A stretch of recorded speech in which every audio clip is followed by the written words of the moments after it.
Good evening, everyone. Welcome to Lethal Sales. Larry, Peter, and I are so happy you're here. Thank you so much for coming tonight. Our topic tonight is Gen Z. It is a market segment of young folks. And as it turns out, they are interested in actually visiting dealerships to buy their cars, not so much online as you might think.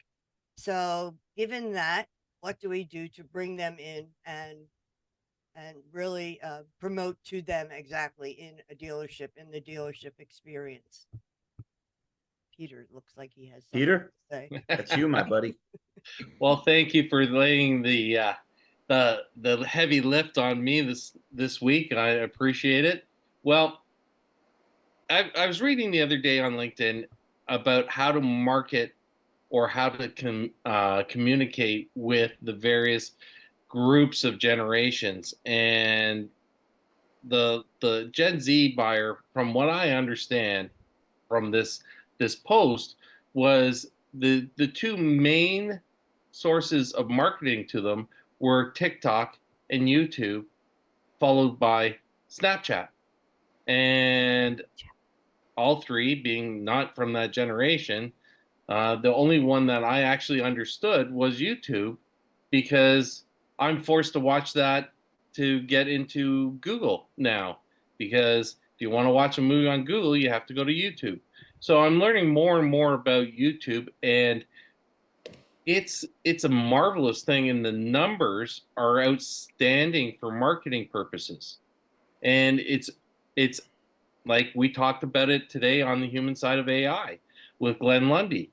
Glenn Lundy's YouTube channel for his coaching is it's just packed full of information, and that's where people are going to find that thing. Now, normally when I've used YouTube, it's to fix something, but it's an amazing tool for marketing. So I would I'm gonna defer my answers moving forward to the closest one to Gen Z in the room, and that would be the guy wearing the 1-2 finish shirt, Jason Reed. And most people Hi. don't understand what the 1-2 finish is. Mercedes was 1-2 at the race this weekend. So, having said that, Jason, how are you marketing? Because there's two dealers in the room, you and Tony. How are you marketing to the Gen Z buyer? Well, the marketing, as far as advertising, is handled by a completely different entity at this point right now for us. But I can tell you from when the takeover happened back in March, there was a significant increase in pop ads into different applications like Instagram, Facebook, YouTube, as you mentioned. I was really taken back actually because the Nextdoor app, which is a little known app that I didn't know anything about, that my wife used, and I signed up for it, and I see ads for us on there. We have each salesperson does have the ability to have their own social media account and promote their own business, as this is, it's their own career, it's their own job. And we've always taught to operate your desk as it is a individual business for yourself. Some of them do better than others and are more active than others. Some of them don't do it at all. It's just the age of the client, not the age of the client, but the age of the staff that we have here. Some of them just are not hip to technology, and I get it. It's just one of those things. Aside from that, we're doing, we've gotten into the co-videos. We're doing co-video introductions to set ourselves apart, to send in leads. When leads come in, we're sending the introductions out to them.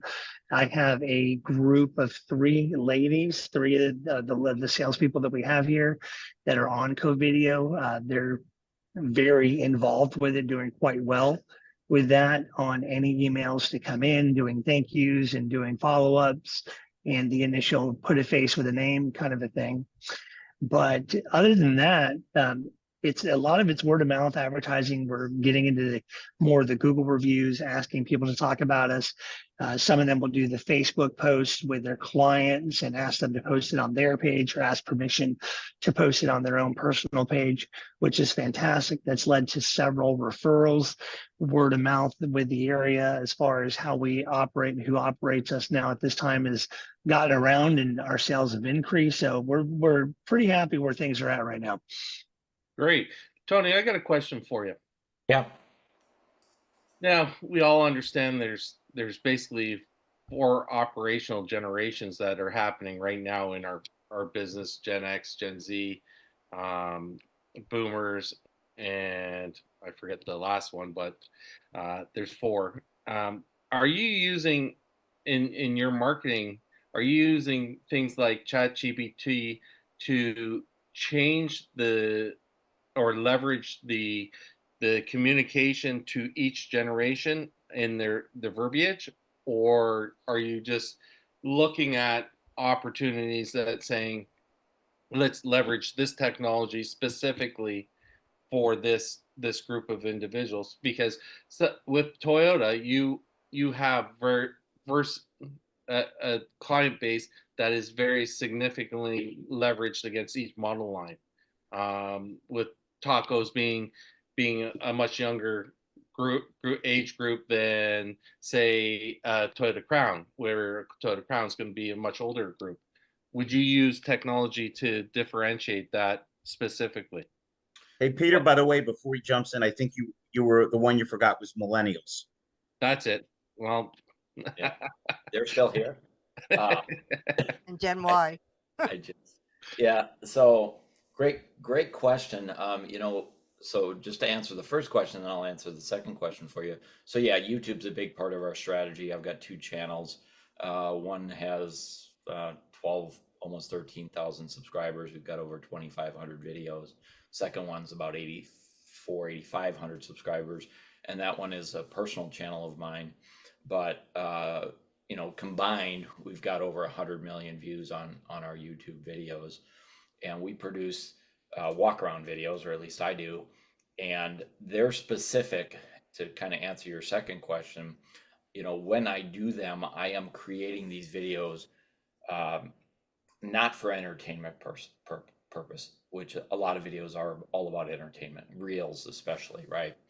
I'm creating these videos for buyers, for the guy or gal, regardless of who they are. I'm creating these videos for people who are interested in buying a Toyota Camry. And so the videos that I create are long form videos. These are serious buyers. If you're a car aficionado, you're probably not going to like my videos. But if you're a Camry buyer, you're going to watch it. You're going to you're going to subscribe to it. So the approach that I use is really more about, I'm not there to entertain, because God knows I'm not an entertainer, but I'm there to inform. And YouTube's a great platform for education. They've slipped into the Reels world, but I still think it's a very solid platform for education, and it's an evergreen platform. And so in creating videos on there, I create playlists and I embed those playlists into our websites, to our model landing pages. Our salespeople can share those videos to people who are, high funnel, if you will. And then our strategy for the different demographics really has to do with YouTube and looking for lookalike audiences on YouTube and Facebook. So we know what the demographic is for a Corolla. And so we're focused on putting our pre-rolls in front of Corolla research customers, not the entertainment ones. We're not interested in that. We're trying to find buyers and going for those lower funnel buyers. So, YouTube is a phenomenal platform for that if you're looking to educate your consumers. Now, do you do anything with TikTok, either of you? I am not doing anything with TikTok. They're going to be shut down before we know it, and not put a lot of effort into that. Congress is going to do something very serious with that company. Unless they sell it to an American company. And then I'll go all in. Yeah. But, I'm surprised honestly, guys, my opinion is you can't be everywhere in a quality way. Exactly. Right. So choose your 1 or 2, maybe 3, unless you have unless you have endless resources of people and capital to hire the resources. Choose a couple, 2 or 3, and do them in a quality way. And that's really my strategy. Absolutely. Tony, that's evergreen, a bit of wisdom, because every successful dealer I've ever known wanted to capture one segment. They wanted to own that segment, because you're right. If you're stretched too thin, then there's just going to be holes in what you're doing. But if you can absolutely conquer something, I've been around long enough that some of you guys have, where there was guys that dominated the newspaper. It was scary. And then there was guys that thought, the hell with the newspaper. They were ahead of the game. I'm going to be on TV all the time. And Philly is a huge sports town. I mean, people, to them, sports is the religion. So there was guys that got in on some of the local sportscasters. But there's definite wisdom in trying to figure out which segment you want to attack and own the segment, rather than just be like kind of on the periphery of 4 or 5 or 6, 7 other ones.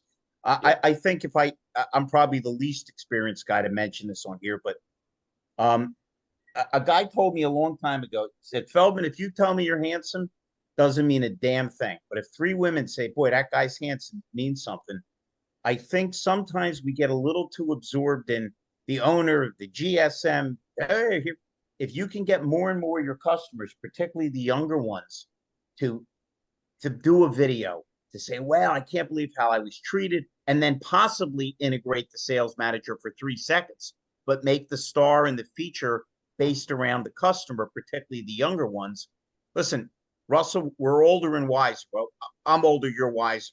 But if you remember as kids, we're all the same. We all want to follow the herd to a certain extent, and we're all very impressionable, and a little bit of monkey see, monkey do. So I think if we get younger people involved, we roll in that direction. Yeah. So let me 2 examples, and I'll shut up and let somebody else jump in. You guys all know I'm a history freak, and Russell, you would laugh if you saw me in action. I get so far off the track because I really want to make it interesting for them, so I make it interesting for myself.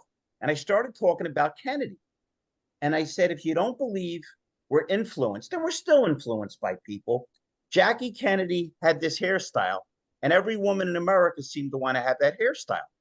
And prior to Kennedy's inauguration, if a man went out, a man wore a hat. If Jeff Scherer or Russell, or Tony was going out prior to someplace, you wore a hat. Everybody wore hats until he showed up at his inauguration and put the hat business out of business. So now maybe that skews younger rather than older, but I still think if you can dial into somebody that's hot or trendy and have them reverse it on you, I think that's effective. Yeah. I will tell you, Peter, you mentioned Chat GPT. Now, when we had Auto for a period of time, I was using Chat GPT to act as Kevin Hart, act as Jason Statham, and I would prompt it in different ways to say different things and describe cars and options, features, benefits. I got about 6 months into doing that, and there was not a single bit of an increase in anything that I did. There was actually a decrease in the numbers of the VDPs, the SRPs. When I went back to doing it, the click the box method that Auto has in there, and then having it auto write the description for me, back up to normal or better. For me, the options doing through Chat GPT and using that as a descriptor was not advantageous. Yeah, I'll share with you on that front. Using Chat GTP in the way we're using it, we use Autos on Video, which is a phenomenal video tool for our merchandising or inventory. Yes, it is. Lead follow-up. And I was on the phone the other day with a dealer who was looking at Autos on Video, and we have the ability to AI write our comments. So AI takes the data and writes the comments, and pretty damn good. And then it does the human voiceover from those comments. And then so when you watch our full motion videos, it's a human AI voiceover, VIN specific, talking about the brakes or the new tires, exactly as though a salesperson would do it. And I was on the phone with the dealer the other day, and he said, that is really cool. Do you think you could get them to do it with Jan's voice? And does everybody know who Jan is? Jan Toyota. Jan, who does the Toyota commercials, right? And he's like, do you think we could get Jan's voice on these voiceovers? And I said, yeah, but I have a sense that Toyota's not going to like it when Jen does a voiceover on a Ford Explorer, right? And then one of the goals that we're working toward is actually being able to do a human voiceover on a video a walk around video, full motion, using the voice of the dealer. So most dealers have a radio voice commercial, or they have a voice of the dealer, right? So one of the things we're working on is cloning that voice and then using the voice of the dealer, the one you use in your television, your radio commercials, as the voiceover on the videos on the website. So That's Have pretty, you looked at the company called HeyGen? yeah, it's one of the Okay. many, but yeah, Autos on Video is developing this all out. So Oh, really? it's Okay. it's a very, very cool process the way it's working using, actually we're using Google's AI product to get all of this done. And if you get a chance, go on Smart Toyota and listen to some of the voiceover videos on the full motion videos. And we're not trying to fool anybody with it, but it's pretty damn good, right? If you're trying to pick Mhm. the fly poop out of pepper on it, whether it's AI or a human, you're going to pick it, right? But it's pretty damn good when you listen to an authentic VIN specific used vehicle video with AI voiceover talking about the reconditioning on the car. Good luck getting anybody at the dealership to do a voiceover on a video talking about the reconditioning. Hey, You know, Tony, how far out do you think we are from 3 robots sitting in a room saying we really need a human on this? Who can we get? I like to throw a couple of thoughts in there. So I think, get to the Gen Zs. I always think, they're very digital / technical, number one. And I think they're very experiential. So, you need to kind of step off from, I always think of the Beamer customer, but man, what a unicorn that guy is. And Peter can speak to that. That guy knows every nut and bolt and torque spec on the engine hinge, but what does that mean to me? Put it in a way where I can absorb that. Oh, cool. I can do all my texting and stuff from the, digital here with my voice. Now, all cars do that, but not everybody's taking credit for that or showing it, to these Gen Zs. So I think those are two things, at least, that I think resonate, are the technical, / digital, and you've got to be able to text, because that's how they want to talk. And any of us in the room, my kids are, adults now, but when they were teens, and even more so today, when they get cell phones at 12 years old, you can't get them on the phone. I use 0 minutes a month talk time on my cellular plans in the last 15 years, because it's all texting. Yeah. Now we have to be, as dealerships, and again, as you guys with snow on the peaks here, we have to be cognizant of that, and fan the flames with the text, but then move them along, get them off the phone. I always use the phrase, get them off the keyboard, onto the phone, and in the store. well, But Jeff, you you're know how absolutely they right. We accept- have to approach them in the way they want to be approached, or they're not going to accept the approach. These folks will text each other across the room. Kids Yeah. nowadays could be sitting on either end of the sofa and they'll text each other. That's right. Yeah, My wife good point. texts me from upstairs. Fact. Yeah. And it's even in, times 10 on that if you're, below under 30. But I Because do that's just what they grew up doing. And I remember, when back in the day when the Blackberries, people were amazed at how quick my thumbs were. I could do a whole paragraph, really quick. Well, you know what? My kids can do that on an iPhone under the table. Without It makes looking. sense, right? But I do think the Gen Zs are coming, as you said, Jeff, for the experience of coming to the dealership to drive the car to cut. I think we're kind of going 60 back. When we were younger and we bought cars, we had to go to the dealership, right? But the experience was more of this. But now that dealers are getting more transparent, one pricing, they can get all the information before they come in. I think they're still wanting to come in, even though they have all the information. And they turn it into an experience. And I think dealerships that embrace the experience environment will capitalize on this. Will And then, really- you know, and again, I did just buy a vehicle for my wife this week. And, you know, of course, I'm having different conversations than the normal customer at the Lexus store. Right. You know, when I was in the marine business, the best way to sell a brand new boat or yacht was to walk the wife into the head or the bathroom of a used one and then take her over to the new one. And it's same thing at the dealership, man. When you sit in that nice seat that's not worn and you get that whole waft of, you know, car. brand new car.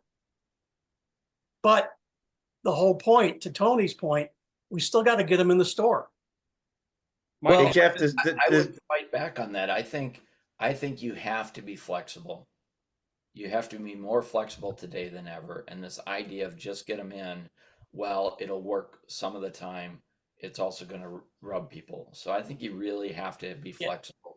no, I think Jeff's referring to once they're there, Yeah. showing them something that's not as, it's like you got to be an idiot to pull a car up to a customer, particularly if it's a female and it's dirty or it hasn't been shined up. I think all he was saying is it was the classic, well, you can have this or you can have that, and they're immediately drawn subconsciously as well as consciously to the newer product. I don't think he was meaning it as a word of what I breaking. meant, The bathroom. what I meant, Tony, is you can't smell the car through your phone.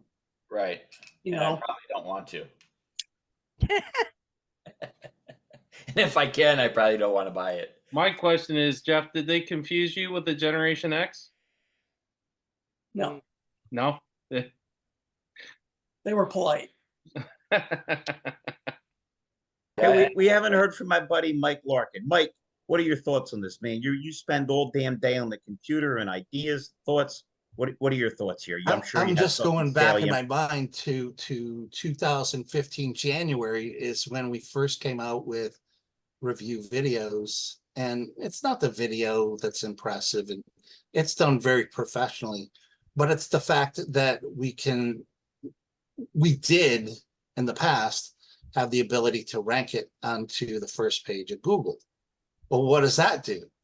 Now the strategy behind the tool is to have the owners or the rooftop, if you will, send it and a broadcast message out to their past, current, and maybe future customers so that they see that they're a 5-star company through a 60-second video instead, or giving them the choice to read through the 1,000 or 2,000 reviews.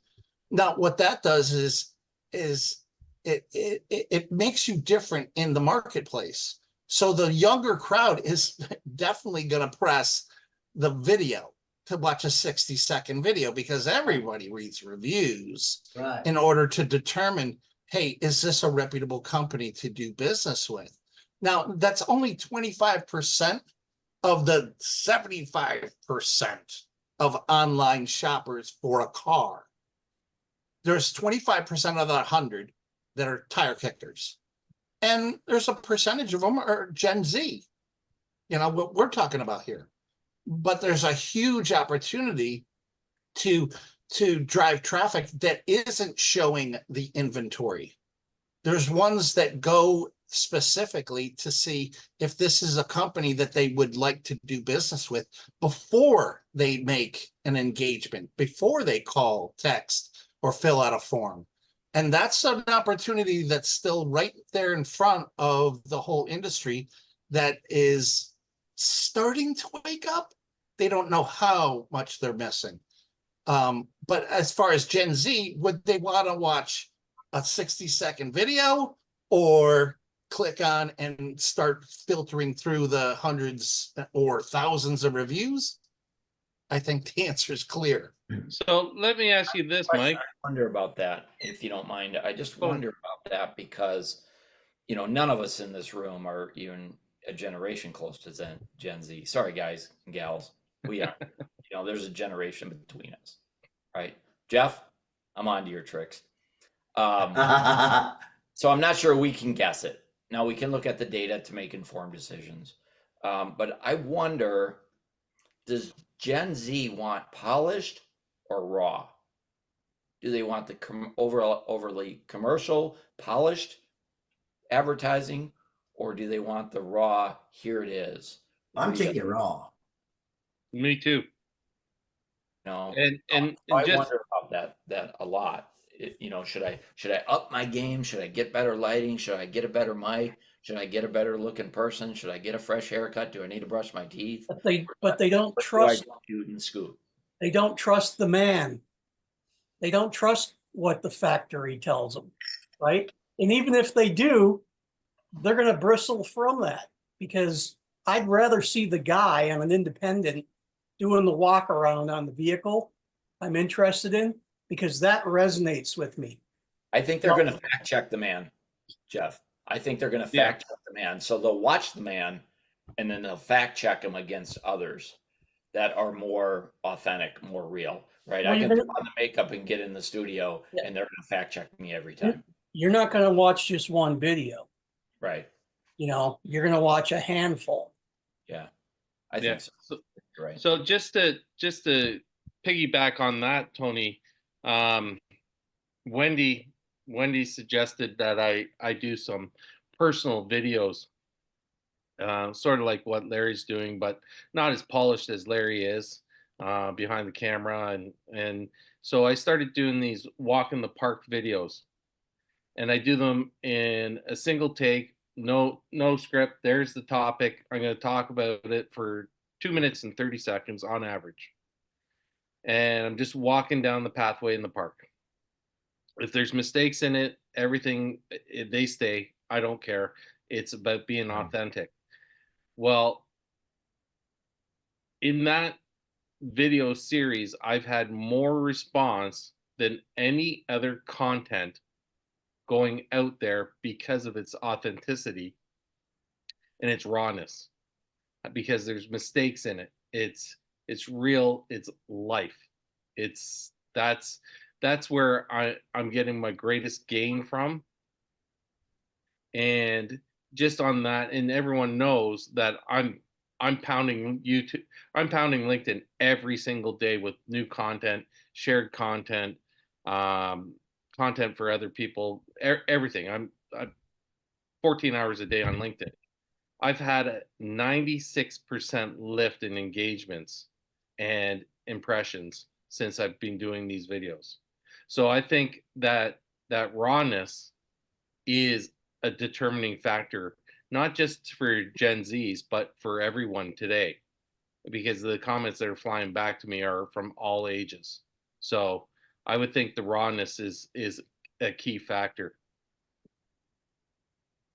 Rhonda, should we tell them that we cut 10 videos with no script? Right. I don't know how Yeah. polished they were, Peter. Well, You know what? I you're a think polished individual, Larry. Yeah. You've been doing it for much longer than I have. I think the key is raw or not is the authenticity. Here we go. Basically, In a world where everybody's a little bit off center or trying a little too hard to please everybody, right. right? I always love to quote Oscar Wilde: "Be yourself. Everybody else is already taken." Yeah, that's So right. Peter, I just posted in the chat a YouTube video that are pre-recorded day 3 follow-up video. If you're willing to share it with the team, this is a raw video that I'm building into a 2-week press. So this is the day 3 video, and I can reuse this introduction on every lead that I get, or any lead that I get that hasn't responded to me in 3 days.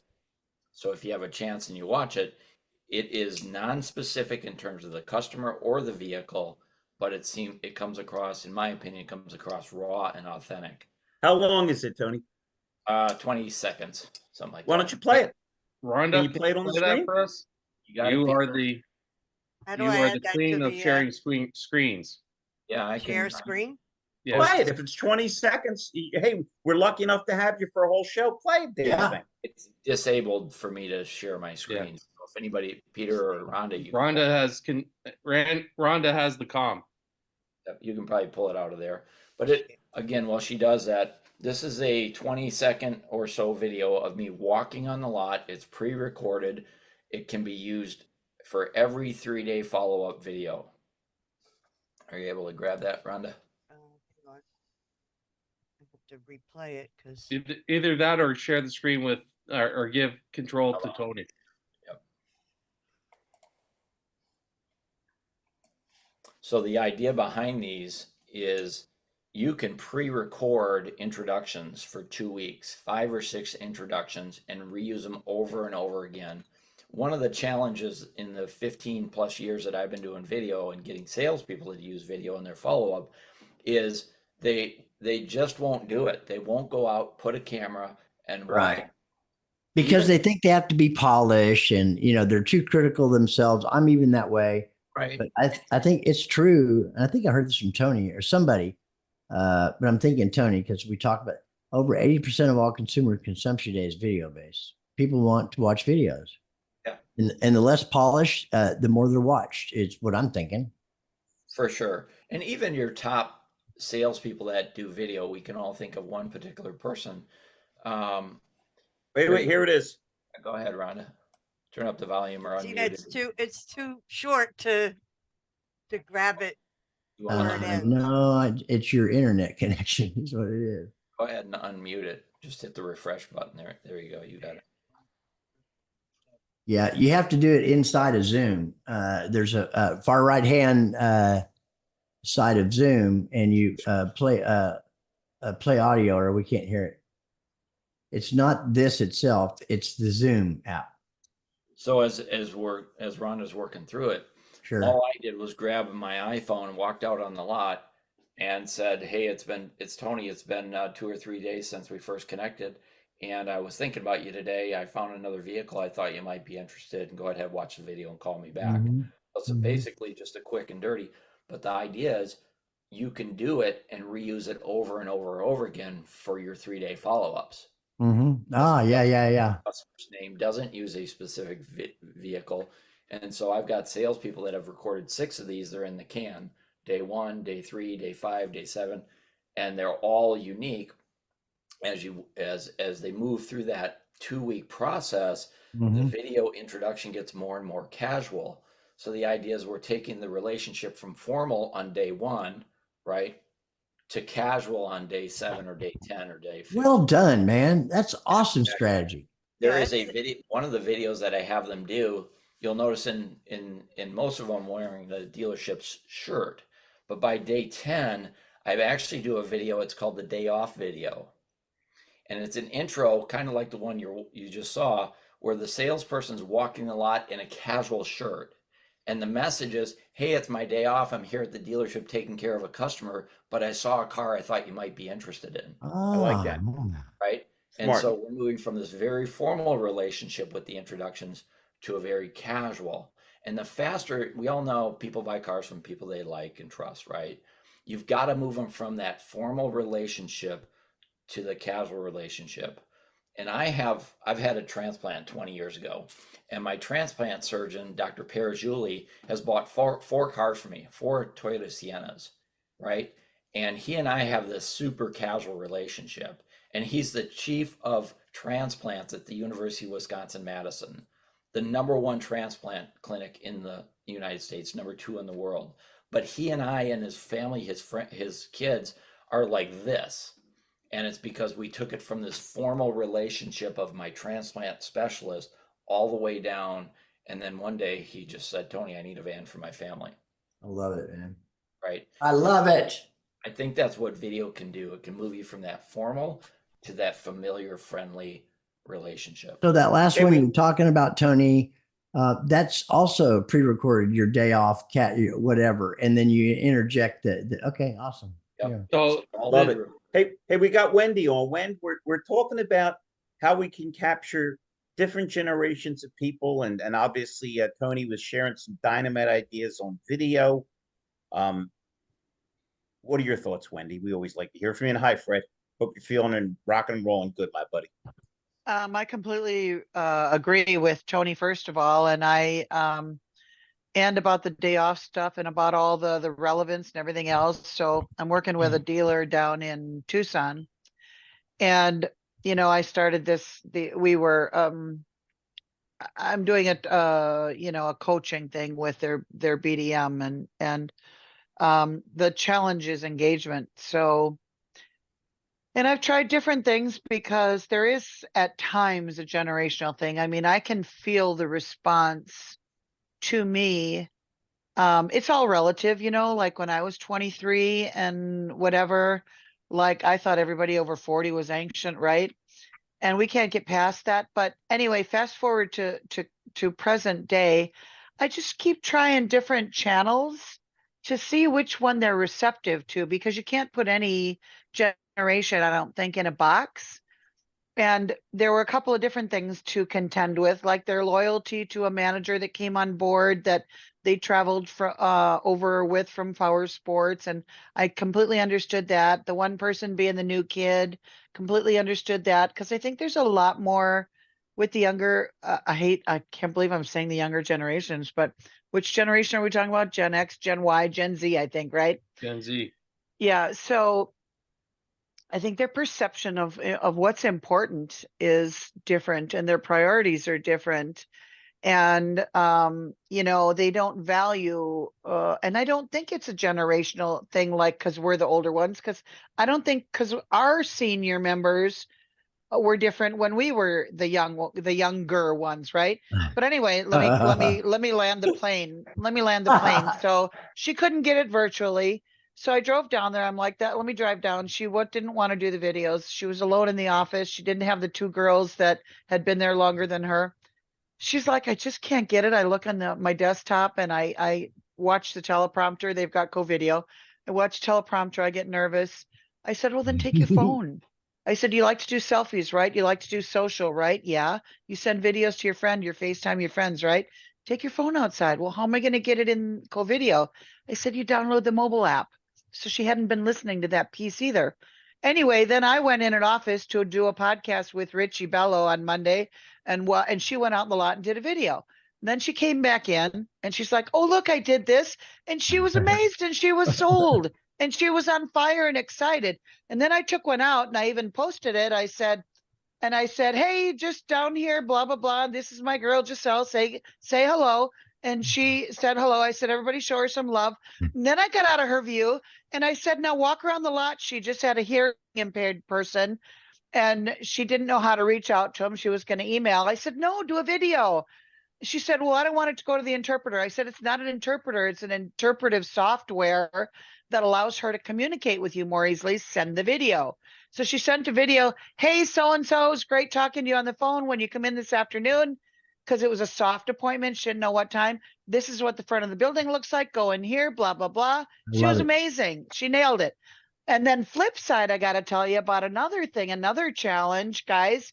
The struggle is real. I went to my doctor's office for a checkup yesterday, and this little Missy was getting smart with me and was challenging me and whatever in the office. And I'm like, and I'm trying to be respectful, right?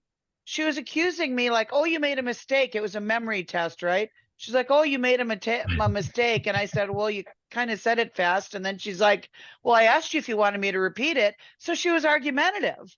Oh my So God. I think there seems to be, the point is, I finally said, hey, can we just agree to respect one another for the remainder of my appointment? And then we get on with our lives. And she said, yeah, as long as you respect me. And I thought, it was like a vicious circle. So I think the idea is, I think that there are many, and I don't know where it comes from, that they have more of a need to be right. And either that, or do we blame it on youth? And do we finally realize as we get older, and that's why we lose our filters, because A, we don't care what anyone thinks more as we go, or B, we know Wendy, they're going to get it with, they're going to get it with experience. What's the answer? I have your answer. Before we jump to my good and great friend April SImmons, I'm going to quote my one of my other heroes, Mark Twain, who said, "Never argue with stupid people. They'll drag you down to their level and then beat you with their experience." Why would you, if you're trying to help somebody get set up with a doctor, why would you ever be? This is, we've got a world full of people that don't understand that it takes more energy to be angry and antagonistic and stupid than it does to smile at people. You got to send that to me in a text or something. I couldn't write it down fast enough, and I don't want to stop the show here. So please send that to me. That was just, I'll get it right off to you, Russell. Thank you. I love that. You know what? You can anytime you lack for a quote, a thought, man, turn to Mark Twain or Ben Franklin. These guys were so far ahead of their contemporaries and so clever that you just can't lose, right? Right? I mean, was there ever a better line ever than when Twain said, "Reports of my death were greatly overestimated" when he was still alive? April, what do you think? Hey, I'm happy to be here. We're It's happy funny. to see you. I just walked out of my dentist appointment because I had to have a tooth pulled. I'm gonna have to have No, an wait a implant minute, done wait a minute. anyway. You went from a dental appointment to talking to me. Isn't that kind of a redundancy in turn of pain? I'm sorry. I just wanted to make sure we're not. Different kinds of pain, Larry. Different kinds of pain. Why, thank you for differentiating. Yeah.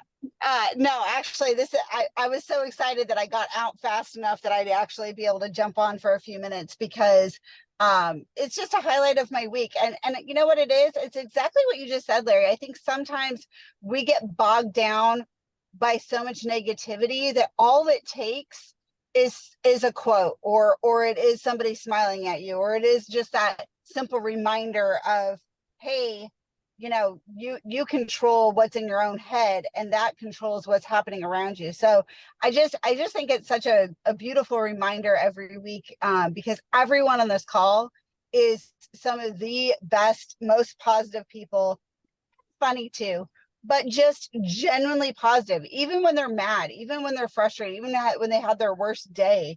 It's always like, okay, but that's over with now. Let's move on and let's have a good day. So I just appreciate all the people that are on this call for that very reason, because I think we all need to be reminded of that sometimes.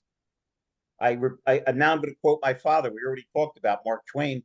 He always said this. I thought he made it up. It was an old Jewish proverb. You know it because it's what my book starts with. Everybody in the graveyard would get up and take all your problems. And I thought I was bad off with no shoes till I met a man with no feet. Is everybody in this call as tired as I am of seeing guys in $2,000 suits pissed off about the delay for 10 minutes? I always tell them, go to a pediatric cancer ward and tell me how bad your day is, you asshole. I'm allowed to say asshole, Rhonda. It's a body part. It's not a curse word. I was just being technical. Since Larry. Wendy was just at the doctor. Larry, the only people with no problems are the dead ones. I don't want to be one of them. Okay, now listen. With your saying a minute ago, Larry, April, I've been sitting here ever since you started speaking, looking. I wrote a quote down. I didn't enter it to my permanent quote book yet. I got a bunch of them I got to do, but it's something to do with rainbows. Do you remember what that was? Oh, yes. So you don't get rainbows without storms. Okay, I love that. Because that's that, and it is one of my, and honestly, I don't even know if I got that from somewhere other than the fact that, like, during a difficult time myself, I happened to see a rainbow, and it was just like this automatic aha moment of going, you only get rainbows if you have storms. So we have to go through the storms in order to have the beautiful, awesome things. And no sooner did I stop looking, I found it. So here we go. I got pages and pages of stuff that you guys say. You'll never see a rainbow, ladies. Doesn't this all come back to the same thing? It all comes back to an attitude of gratitude.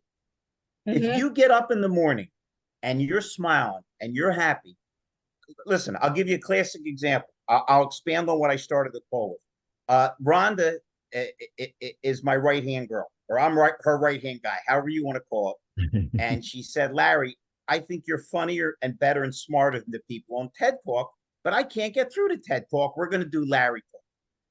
So we drove. Now, you've never driven with me, April. Okay, just think of Mario Andretti with, like, his eyes closed, drunk. Okay.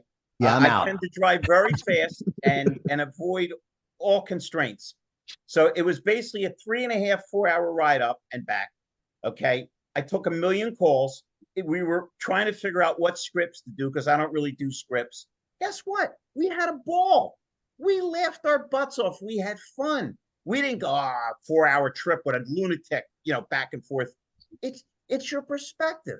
If you look at everything as it's going to be miserable, it's the easiest form of self-fulfilling prophecy. Plus, if you're open-minded, everybody on this call, every one of you, and myself included, has been ordered to do something.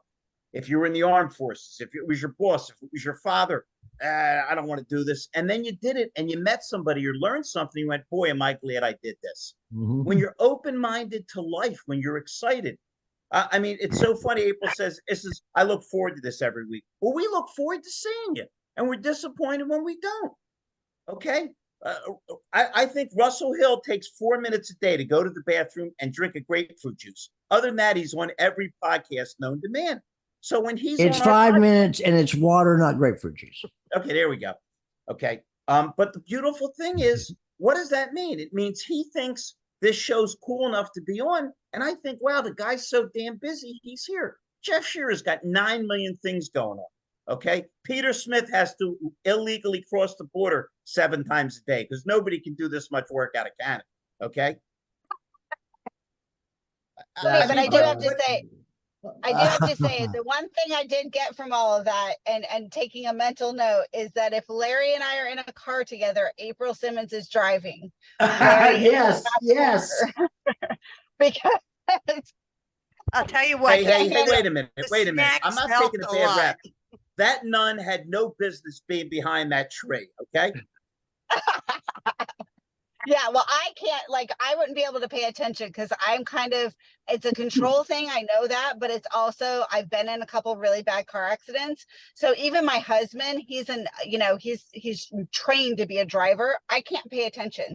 Like I literally have to either be reading a book or doing something else when we're in the car together, because otherwise I'm like, are you stopping? Are you stopping? Watch out. Like, have my invisible brake, on the floor. Listen, How about the oh God handle that right above your got a head husband there? For you sure. can cooperate for with. sure. My wife has no sense of direction. So we drive 97 miles on a road with no signs and come to a turn and she puts her right hand out and goes, make a left. So there's variations on this theme. And we wonder why Gen Z has a problem with us. Well, wait a minute. I have the rebuttal there, Russell. I'm in a class. And again, my girl Rhonda's been to 10 of my classes. She's never been bored. I always try to impress her with something, but she wasn't there for this one. I was in Florida and the class and me were feeling it. And this tall black kid, I'll never forget it, stood up and he said, man, you're okay, but you're old school. I said, you're right. I grew up the Beatles, the Rolling Stones, James Brown, and Otis Redding. You have Kanye West. No wonder your brain doesn't work. I think they're still laughing at his butt down in Florida. I think my father-in-law still has paper maps in his glove box. Oh my gosh. What are you I talking would if about? they Look at make my them. iPhone. I have a rotary dial on it. It's okay. Larry's cell phone has a cord. Yeah, there we go. Hey, I'm still using my sundial on my app.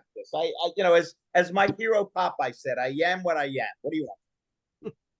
All right. Is there anybody? What was the question anyway for today? Who the hell knows? Right. I am truly an existentialist. I think, therefore I am. I ramble. Therefore, people show up on Wednesday night, even though Peter makes sense. Did we miss anybody tonight? The question was, what's the best way to attract people dealing with Z, with Y, with millennials, with boomers? And that's how we got on to Tony's great ideas, Peter's great ideas, and Russell's and Jeff Shearer's. Jeff missed shared Fred. the fact that his wife just bought a car. He was his usual polite self, but he got to see it from the other end.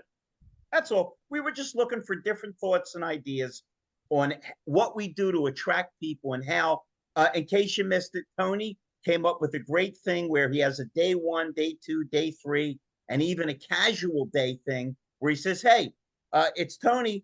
It's my day off, but I'm walking the lot and I saw a car you might be interested in.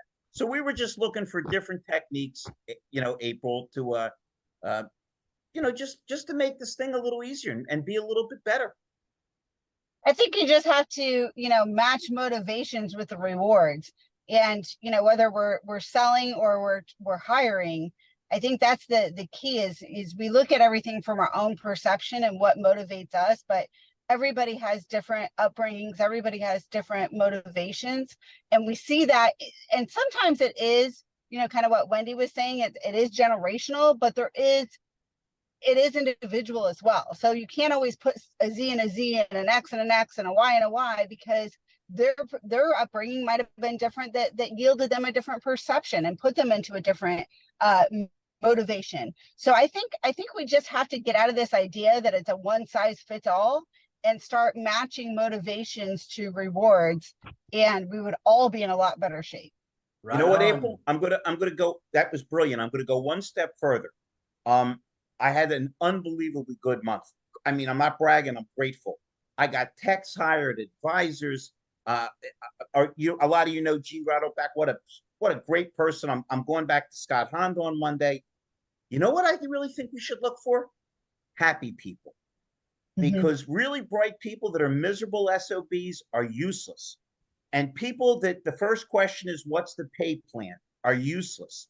If we find people that are actually happy and glad they're alive and want to be part of a team, I don't really think we can lose. So I got you can lose only when your leader is a miserable blah, blah, blah.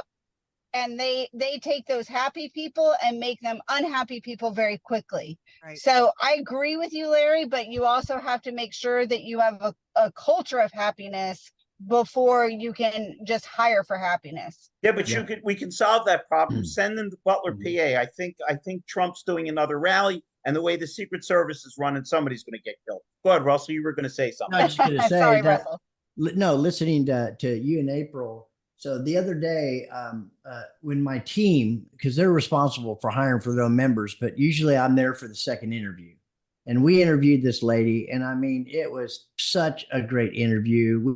First of all, we knew a lot of the same people. She's just tremendous personality, etc. We couldn't meet her close, but not her threshold of what she was making, but close enough to where, you know, it would work. So when we said we'd be in touch within 24 hours, it was unanimous as soon as we finished it, but she was already gone.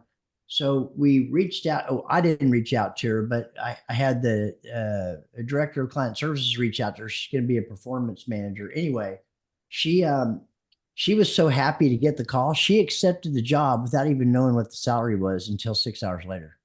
You just reinforced my argument. Because of the culture. You're a happy, upbeat person.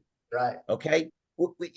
Sometimes we overlook miserableness and a bad kind of willfulness, and it's the wrong thing to do. I met up with. I had the unbelievable pleasant experience at one of these conventions of running into two of my favorite people on earth, April and Brooke Furness. And April hugged me and Brooke hugged me. Hey, two good-looking blondes hugging you. That's right never on, man. And April turned to Brooke and said, I really like him, but he's out of his freaking mind. And of course, Brooke agreed, but didn't say freaking. If you know Brooke, you know exactly what I'm talking about. But April, I'll never forget it. April pointed at me and said, he is nuts, but he's authentically nuts. He's always Larry. I'm happy. If I was miserable, if this show was one of these deals where I tortured you and there wasn't a smile on my face, you'd say, screw you. But when you see I'm smiling, you can hang up and go, he picked on me. It was kind of fun. We need more happiness in this world. We need people to embrace that one day we'll be dead. And while we're here, we need to turn up the volume. Right? Tony will tell you it's a sin against God not to fulfill your potential. And one of those potentials is to spread joy. That's correct, right. Tony? Shoulders back, chin up. Go get it. That's right. Amen. So I just want to add a couple things before we close it down, Larry. Yes, sir. First, I want to discuss something with Jeff Scherer. Wait a minute. I just got an Uber request from April SImmons. She must have a death wish. I'm sorry. Go ahead. She's out driving, taking riders, aren't you, April? So once again, we're just going to congratulate him on becoming a grandpa. As I said to him on the weekend, I said, "How's it feel to be 10 years older?" It's a celebratory thing for the first time ever, and great on you. Second thing, because you've gotten 10 years older, I have to explain mystery shopping. You don't buy the car. You've done it twice in 2 weeks. Well, you know, I'll share the sad part. There's 3 Lexus dealers in Colorado, and the vehicle I was after, and Peter knows the backstory, nobody had. So Lexus is doing this nice lease promo. which got me into the market 3 months earlier than I planned on. But nobody's got the vehicle. So it's either wait 3, and everything that was coming in is tagged already. So I kind of had to readjust, and I was thinking lease all the way. But anyway, we went to the other dealership that's not my dealership where I bought my car 3 years ago. That's where we went first. And they said, well, we're not participating fully in the factory promo because we don't make any money. And I said, I can't argue with you. I go, I'm in the business. I understand that totally. So it doesn't make me happy. But I went to their competitor and probably met the best car salesperson I've ever met in my life. And I think she was new, but to your point about being happy, she wooed us. I mean, my wife and I hugged her as we left the dealership. And That's unfortunately, I awesome. didn't end up buying the car there, which I'm gonna have to break the news to her because she couldn't get it, doesn't have it. But I'll tell you what, man, it's like the long lost sister I never had. That's correct. Well, and Wait a minute. To tell you how much I agree with you, Jeff, because I love you. Rhonda, tell him if I'm lying. We're about to shoot videos, and I get a call from a woman who I sold a car to 20 years ago, Marvina. It's true. And she's hollering and screaming, Larry, I thought I lost your number. I just wanted to get together. How great is it when you're happy and you attract happy people? How great is last quote of the day, Russell. My boy Ben Franklin said, if you love life, honor time, because that is what life is made of. If we can fulfill, I'm a quote guy tonight. My favorite poem of all time is Rudyard Kipling's If, and he ended it with, if you can fill the unforgiving minute with 60 seconds worth of distance run, yours is the world and everything is in it. What is more, you'll be a man, my son.